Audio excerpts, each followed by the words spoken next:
Assalamualaikum warahmatullahi wabarakatuh. Waalaikumsalam warahmatullahi wabarakatuh. Kembali lagi bersama kami dalam Rapot Ramadan Podcast, salah satu daripada iPod, yaitu IP Podcast. Keren.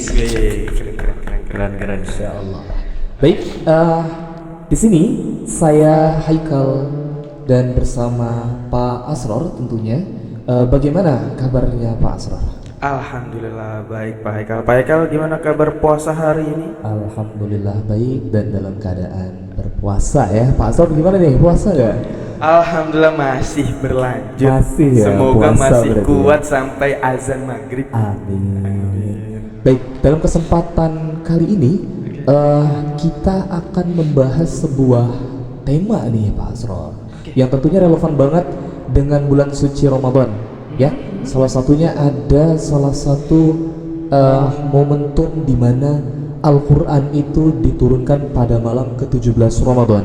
Maka dalam hal ini yang menjadi tema kita adalah bagaimana sih sejarah diturunkannya Al-Quran. Nah, tentu saja dalam kesempatan kali ini juga yang membersamai kita ya itu adalah Bapak Ustadz Adam Wildan Al-Kihfi SAG. Halo Ustaz. Halo Bapak. Alhamdulillah sehat. Alhamdulillah. Ustaz puasa Ustaz. Alhamdulillah puasa. Alhamdulillah. Udah berapa kali maghrib saya buka? Alhamdulillah. Alhamdulillah ya Ustadz ya. Masih sama berarti kita Ustaz. Sama di maghrib bukanya ya. Masih. Sama Ustadz ya. Cuman beda kota aja kita, jadi beda. Baik, mungkin langsung saja ya Pak Asror ya. Kita langsung membahas tentang bagaimana sejarah diturunkannya Al-Quran. Mungkin ada pertanyaan ya. Pertama yang menjadi pertanyaan kita adalah Al-Quran itu apa Ustaz? Baik itu secara bahasa maupun secara istilah. Oke, baik, saya jawab ya. Sahabat IP Podcast dimanapun berada, bahwasanya Al-Quran adalah firman dari Allah Subhanahu wa Ta'ala, sebuah kitab suci yang dititipkan kepada Nabi Muhammad SAW. Transfernya melalui malaikat Jibril. Maka secara istilah adalah proses turunnya wahyu dari Allah Subhanahu wa Ta'ala kepada Nabi Muhammad lewat malaikat Jibril secara berangsur-angsur, karena turunnya nggak sekaligus. Al-Quran turun melewati dua cara. Cara pertama adalah turun dari Allah kepada malaikat Jibril secara utuh, dan cara turun kedua adalah dari malaikat Jibril kepada Nabi Muhammad secara berangsur-angsur. Gambaran seperti ini. Kalau kita tinggal di sebuah kota, contoh kita tinggal di Jakarta, dari pemerintah DKI Jakarta mau mengirim bantuan ke daerah Cakung, apa yang dilakukan pertama kali adalah mentransfer bantuannya secara langsung ke kelurahan atau desa yang ada di Cakung, secara langsung. Tetapi apa yang dilakukan oleh pemerintah di Cakung adalah mentransfer sedikit-sedikit kepada para Penerima. kepada penerima. Itulah prosesnya. Bahwa ada dua cara, ada secara langsung dari Allah kepada malaikat Jibril, ada secara sedikit-sedikit, secara berangsur-angsur dari malaikat Jibril kepada Nabi Muhammad SAW sesuai konteksnya. Begitu. Nah, Al-Quran itu adalah, kalau cara bahasa adalah qara'a yaqra'u Qur'anan, sebuah bacaan, istimasdar. Nah, kata ulama Indonesia yang terkenal Profesor Dr. Quraish Shihab adalah bahwa Al-Quran itu merupakan bacaan yang paling sempurna. Makanya Al-Quran menggunakan frasa Al-Quran, sebuah mufradat yang paling tinggi maknanya dibandingkan kitab-kitab yang lain. Paling kalau pengertian dasarnya seperti itu, Pak. Baik.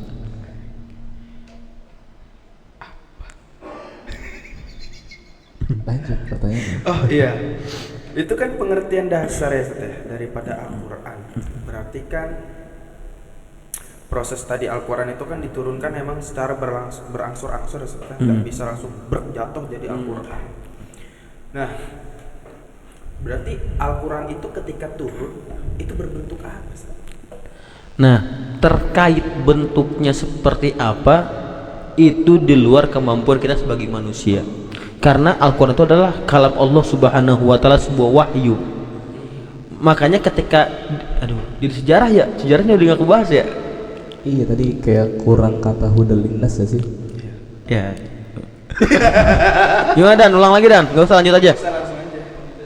Oke. Oke. Fungsi Al-Quran. Di samping itu.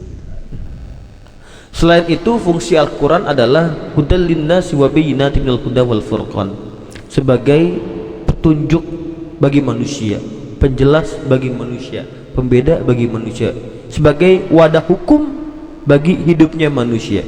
Manusia hidupnya harus diatur, Pak. Nah, itulah Al-Quran yang mengatur kita.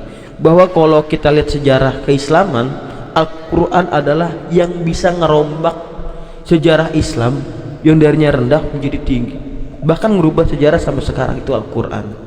Nah, Al-Quran turun ke muka bumi tidak sebagai lembaran-lembaran yang ada di kita sekarang. Nah, karena Allah Subhanahu wa taala menitipkan wahyu kepada malaikat Jibril, hampir tidak ada bentuknya. Makanya kalau kita lihat sejarah Al-Quran pertama kali turun, ketika itu Nabi Muhammad SAW umurnya hampir 40 tahun, sudah hampir mendapatkan gambaran-gambaran risalah kenabian. Di samping itu, Nabi Muhammad juga sering dapat perintah dalam mimpinya untuk segera beruzlah, segera menyendiri dalam gua. Nah, kebetulan gua yang jadi favorit Nabi, yang Nabi pilih adalah gua Hiro, yang guanya nggak gede-gede banget, tidak seperti orang lain ketika itu kalau uzlah cari tempat yang nyaman, yang hembusan anginnya bisa kencang, yang mungkin bisa masuk cahaya. Tapi Nabi Muhammad milih gua Hiro yang gedenya nggak hampir 2 hasta, kecil, Pak. Nabi pilih di situ, tapi jadi tempat favorit Nabi. Dan disitulah Al-Quran akhirnya turun. Fasenya adalah ketika banyak kemunkaran yang terjadi di tanah Arab. Quraisy ketika itu berhala-berhala makin tinggi, bahkan Ka'bah mau dirobohin. Nabi ngeliat kemunkaran, akhirnya Nabi, oh ya udah, saya beruzlah pergi sekarang. Dia izin kepada Khadijah untuk beruzlah. Akhirnya apa? Khadijah ketika itu menitipkan kepada Nabi gandum-gandum, air untuk jadikan roti. Akhirnya Nabi buat roti. Kita bisa mengenal bahwa negara Arab pada negara yang jago bikin roti, dari roti yang lembut sampai yang keras buat bertahan hidup. Nah, singkat cerita, Nabi beruzlah hampir 3 tahun. Di tahun ketiga Nabi beruzlah, akhirnya datang tanda-tanda Al-Quran mau turun. Ketika Nabi beruzlah itu kayak gambaran kita zikir merenung dalam gua, Pak. Ketika Nabi beruzlah itu terdengar suara lonceng yang kencangnya kencang banget, sampai menggetarkan hati Nabi. Getarannya nggak kayak getaran HP kita, Pak, tapi kencang banget getar, kayak gempa tapi bukan gempa. Di sini Nabi merasa ini yang Allah akan titipkan datang. Singkat cerita, akhirnya turunlah malaikat Jibril. Nah, perihal malaikat Jibril dalam bentuk asli atau menyerupai manusia itu di ranah ulama. Berbeda pendapat. Ada yang mengatakan Jibril dalam bentuk aslinya, ada yang mengatakan Jibril dalam bentuk manusia. Nah, ketika Nabi Jibril turun berhadapan dengan Nabi Muhammad SAW, seketika Jibril menyampaikan satu kata, satu kalimat dalam bahasa Arab, yaitu Iqra, yang artinya bacalah. Kalimat isim, kalimat apa? Fil amar. Jadi belum apa-apa, tiba-tiba diperintah baca. langsung diperintah baca. Lantas Nabi Muhammad responnya apa? Mana biqori. Dua ulama berbeda pendapat lagi tentang kalimat ini. Apa yang saya baca atau saya tidak bisa baca? Karena ketika itu kembali lagi bahwa Al-Quran itu bukan lembaran. Mungkin kalau kita sekarang lembaran dikasih Pak Asror, Pak Haikal, baca nih, ada tulisannya, ada naskahnya, mungkin kita bisa baca. Iya, berarti bentuk yang sekarang itu sudah bentuk yang paling sempurna ya. Ya, Ustaz, mungkin ya. seperti itu. Dan kita juga sudah menikmati ya, maksudnya dalam ranah yang menikmati itu sudah bentuk jadi ya. Makanya kalau kita udah gampang, makanya di posisi Nabi itu Nabi bingung sebenarnya antara, makanya ulama mengatakan saya tidak bisa baca karena emang bingung apa yang harus dibaca. 3 kali Jibril menyampaikan itu, Iqra mana biqori, Iqra mana biqori, Iqra mana biqori. Akhirnya Jibril mendekatkan dirinya kepada Nabi Muhammad, memeluk Nabi Muhammad, seraya berkata, Iqra bismi rabbikal ladzi khalaq. Ayat pertama. Khalaqal insana min 'alaq. Iqra wa rabbukal akram alladzi 'allama bil qalam. Itu 5 ayat yang pertama kali turun. Surat Al-Alaq ayat 1 sampai ayat 5. Nah, setelah ayat ini turun, akhirnya Jibril pun pergi kembali ke tempatnya. Nabi Muhammad SAW kembali ke rumahnya dengan keadaan badan gemetar. Kalau istilah kita meriang, Pak. Tapi meriangnya benar-benar menggigil kencang begitu. Ngetok rumah pintu, ditanya, kamu kenapa? Kata istrinya Khadijah, saya tidak kuat. Saya tidak kuat menanggung ini, kata Nabi Muhammad SAW.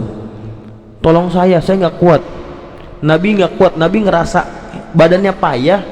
Jangan kasih ke saya deh, ini nggak kuat saya. Gitu. Kemudian Khadijah sebagai istrinya Nabi yang paling hebat, beliau menyemangati Nabi. Wahai Muhammad, sesungguhnya Tuhanmu sudah memilihmu. Tuhanmu yang mengutusmu. Tidak mungkin Tuhanmu mengujimu di luar kemampuanmu. Gitu. Saya bisa bersaksi bahwa engkau adalah makhluk yang paling baik.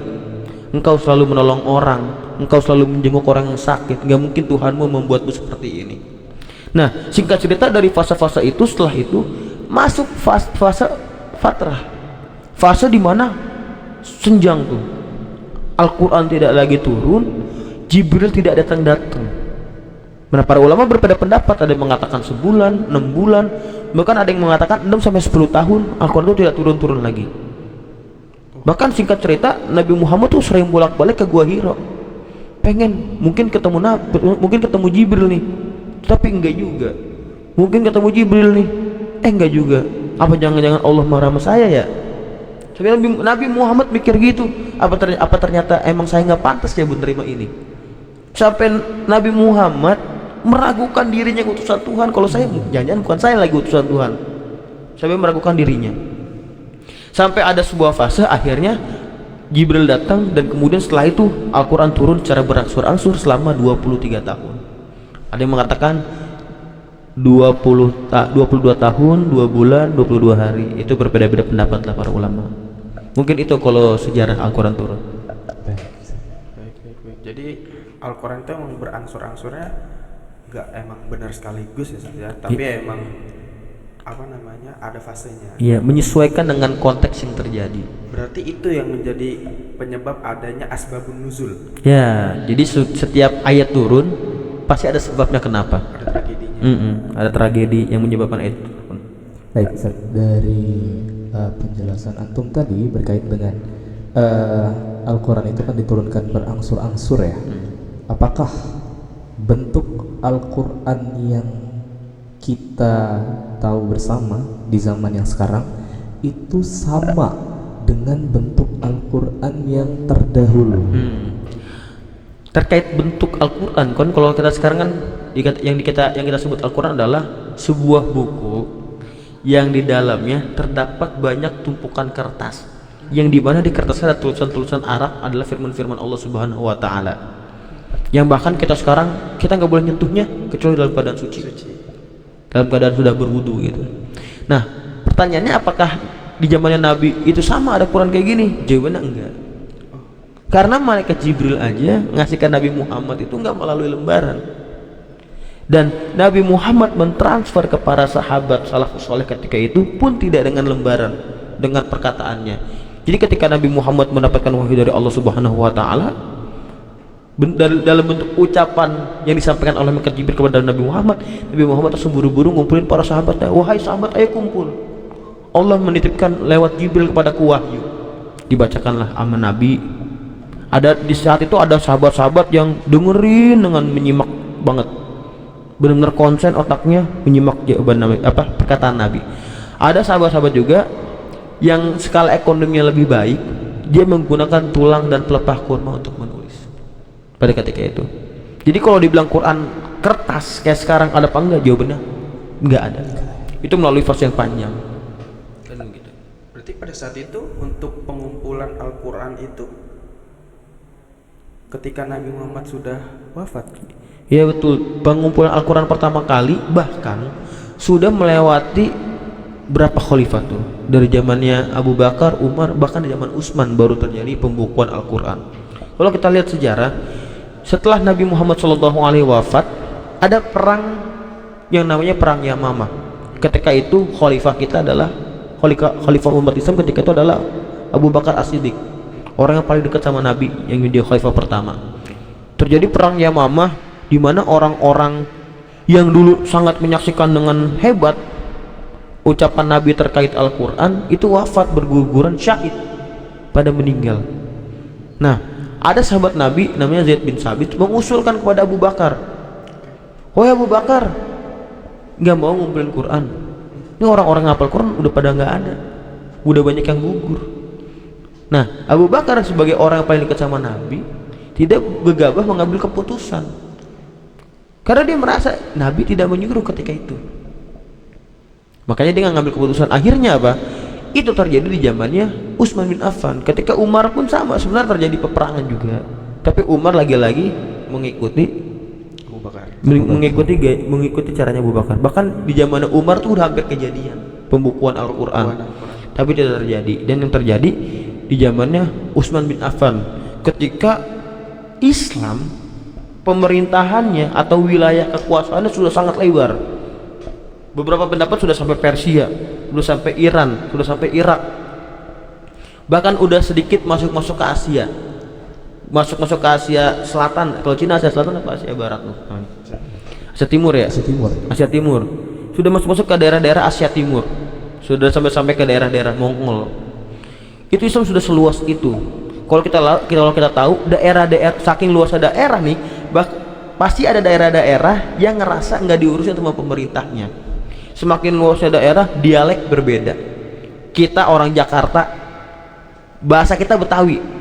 Ngobrol sama orang Jakarta Utara beda bahasa Betawinya. Ngobrol sama orang Jaksel, bahasa Betawinya beda. Apalagi ngobrol sama orang Bekasi, bahasa Betawinya beda lagi. Belum lagi sampai ke luar daerah, sampai ke daerah Bima, ke Papua, ke Maluku, itu dialek beda. Belum lagi daerah-daerah yang pinggiran nih, ngerasa nggak diurusin sama pemerintahnya. Itu yang terjadi ketika zaman Utsman bin Affan.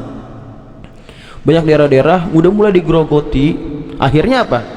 Utsman ngambil sikap, ayo kita bukukan Al-Quran, kita buat standar Al-Quran yang benar tuh, cara pengucapannya seperti apa, cara bacanya bagaimana, harus distandarisasi bahwa Al-Quran yang ini yang harus dipakai sama semua umat Islam dimanapun wilayahnya. Nah, itu yang terjadi. Nah, prosesnya itu pun panjang. Umar bin Affan membentuk 12 orang tim khusus verifikasi Al-Quran. 12 orang ini mengumpulkan orang-orang yang hafal Quran. Ada sekitar 10-an ke atas. Sedikit banget orang-orang hamil Quran, orang-orang yang otaknya isinya Quran semua. Kemudian mengumpulkan orang-orang yang punya tulang belulang, yang di atasnya ada tulisan Al-Quran. Orang-orang yang ekonomi lebih baik ketika itu. Bahkan ada orang-orang yang punya tulisan-tulisan Al-Quran di pelepah kurma dikumpulkan. Mulai diverifikasi tuh, tulang belulang dibawa ke orang-orang yang hafal Quran. Benar nggak ini catatan Quran? Benar nggak ini? Pelepah kurma dibawa lagi, verifikasi ulang. Pun orang-orang yang hafal Quran diverifikasi lagi sama tim 12 inti tadi. Makanya begitu panjang. Selektif ya. Sangat selektif. Mungkin begitu kalau kodifikasi singkat tentang pembukuan Al-Quran. Sampai akhirnya buku itu dibukukan dan Al-Quran itu dibukukan dan jadi sampai sekarang. Berarti itu emang ijtihad usaha para sahabat ya, agar Al-Quran itu memang tidak hilang begitu saja. Makanya itu yang disebut dengan Al-Quran itu yang mencegah langsung Allah ya Ustaz gitu. Baik. Dari kemungkinan pembentukan Al-Quran tadi kan ya, itu kan banyak orang-orang yang memang dipilih secara selektif ya untuk verifikasi daripada Al-Quran itu sendiri, baik itu secara hafalan atau catatan-catatan yang memang ada, baik itu dari tulang belulang ataupun dari pelepah kurma gitu Ustaz ya. Tapi berdasarkan hal itu, apakah ada yang keliru tuh? Maksudnya apakah terjadi kekeliruan dalam pembentukan Al-Quran itu, atau memang berjalan mulus, tidak ada kekeliruan? Kalau kita lihat sifatnya manusia, pasti ada salah dan dosa. Tapi lagi-lagi bagaimanapun kita harus bisa melihat ini melalui sudut pandang iman. Bagaimanapun Allah Subhanahu wa taala berfirman, "Inna nahnu nazzalna dzikra wa inna lahu lahafizun." Sesungguhnya kami yang menurunkan Al-Qur'an. Ketika Allah menggunakan kata kami, berarti Allah enggak sendirian. Pertama dari proses turunnya Al-Qur'an, malaikat Jibril disuruh transfer. Dijadikan alat untuk mengirimkan kepada Nabi Muhammad. Kalau Allah bisa langsung, hadis qudsi langsung dari Allah kepada Nabi Muhammad melalui ilham. Tapi kok dibedakan kenapa Al-Quran yang wahyu beneran pakai ini? Ini cara Allah. Kita udah luar kemampuan kita kalau ini udah cara Allah. Termasuk para sahabat salafus soleh yang memverifikasi ulang Al-Quran ini udah pasti pilihan Allah juga kalau melalui sudut pandang keimanan. Karena nggak mungkin Allah milih orang sembarangan. Berdasarkan hadis Nabi Muhammad SAW, generasi terbaik adalah generasi salafus soleh. Udah pasti yang beriman ketika itu menjadi sahabat adalah orang-orang yang tidak mungkin berdusta terhadap ajarannya sendiri. Makanya kita harus bisa meyakini bahwa Al-Quran saat ini adalah Al-Quran yang sesuai dengan yang diturunkan kepada Nabi Muhammad SAW melalui malaikat Jibril. Oke, baik Ustaz. Kemudian Ustaz, kembali lagi nih Ustaz ya kepada pengertian awal dan fungsional awal daripada Al-Quran itu sendiri, itu kan hudal linnas. Sedangkan Al-Quran itu memang sudah ada dan diturunkan 1400 tahun yang lalu kurang lebihnya. Yang menjadi pertanyaan, apakah Al-Quran yang berfungsi sebagai petunjuk hidup dan juga sebagai dasar hukum manusia itu masih relevan dengan zaman kita yang sekarang? Baik, ini pertanyaan menarik nih Pak Asror. Dari Pak Haikal ini bagus ini. Al-Quran apakah relevan? Al-Quran turun pakai asbabun nuzul, sebab-sebab ada sebabnya kenapa ketika itu turun.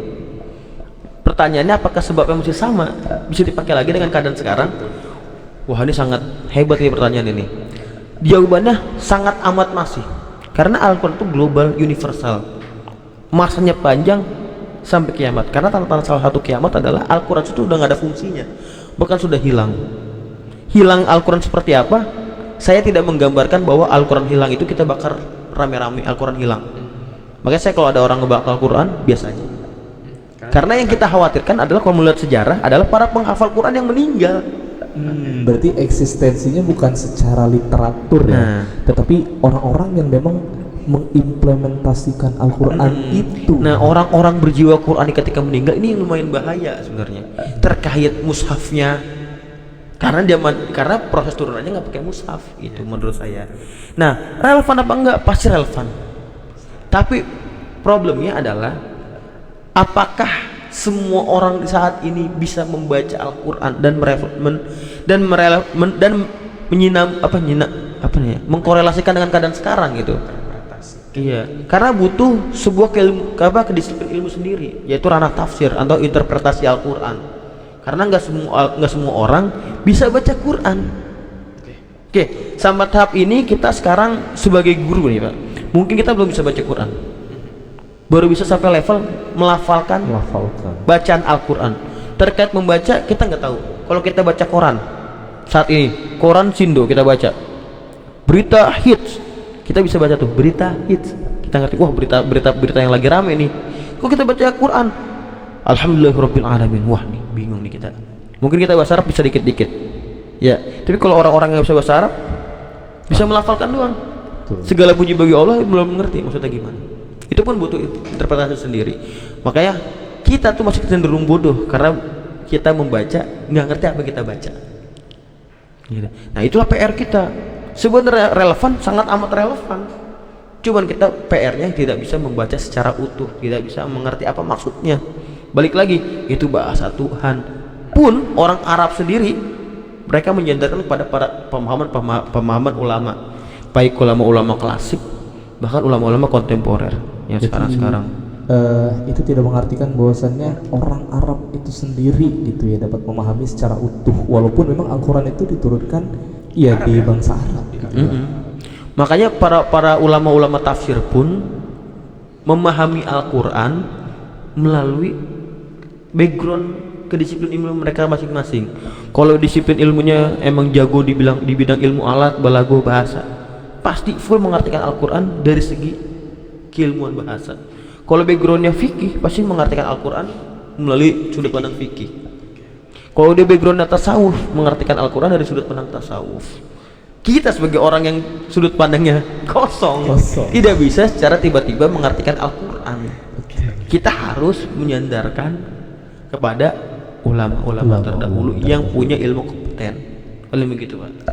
Baik, Ustaz, ini kita sudah berada di penghujung acara kita ya, mungkin ya, sudah berada di penghujung podcast kita. Mungkin dapat disimpulkan dari pertanyaan pertama tadi ya terkait apa sih itu Al-Quran gitu kan, dan kita juga mengetahui ya Al-Quran itu adalah dasar hukum bagi umat manusia dan juga dia sebagai hudan linnas ya, sebagai petunjuk bagi umat manusia. Di samping itu juga sebagai dasar hukum pembeda mana yang hak dan mana yang batil. Kemudian sejarah Al-Quran itu memang diturunkan kepada Nabi Muhammad SAW dan itu juga diturunkannya secara berangsur-angsur ya. Tidak langsung ya. Ya, tidak langsung. Dan itu pun juga diturunkan tidak langsung dalam bentuk Al-Quran yang kita kenal sekarang.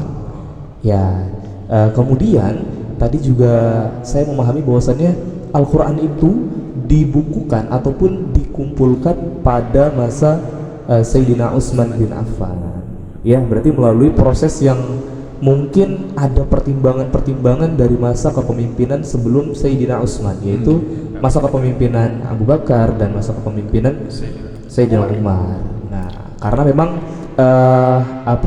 relevansinya atau kebutuhannya itu berdasarkan luasnya cakupan negara Islam pada saat itu ya, yang sudah sampai pada Asia gitulah. Berarti kan mereka kan butuh dasar hukum yang memang nyata dan dibukukan, makanya dibukukan pada saat itu juga. Kemudian secara relevansinya zaman kita yang sekarang ya dengan zaman dimana Al-Quran itu baru diturunkan yaitu 1400 tahun yang lalu, ternyata masih sangat relevan. Itu pun tergantung bagaimana cara kita membaca Al-Quran, yang tentunya tidak hanya dibaca ya, maksudnya tidak hanya dilafalkan, tetapi memahaminya dalam perspektif mau itu secara fikihnya ataupun secara tafsirnya atau bahkan secara asbabun nuzulnya.